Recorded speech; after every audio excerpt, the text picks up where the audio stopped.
মসজিদের পিছনে রয়েছে একটি কবরস্থান। এই কবরস্থানে রয়েছে নওয়াব সৈয়দ আলী চৌধুরীর স্ত্রীর কবর, রয়েছে তার ছেলের কবর এবং ছেলের স্ত্রীর কবর। এছাড়াও তাদের বংশধরের আরও বহু কবর সারিবদ্ধভাবে দেখা যায়। প্রজন্মের পর প্রজন্ম ধরে এই পরিবারটি ধনবাড়ির ইতিহাসকে ধারণ করে এসেছে। আর সেই ইতিহাস আজও এই কবরস্থানের প্রতিটি সমাধিতে নীরবে লুকিয়ে আছে।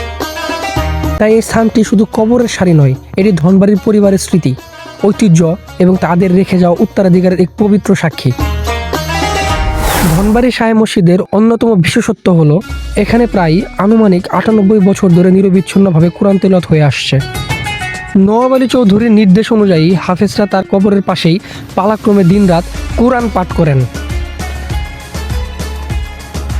أيطمع الذي في قلبه مرض وقلن قولا معروفا وقرن في بيوتكن ولا تبرجن تبرج الجاهلية الأولى وأقمن الصلاة وآتينا الزكاة।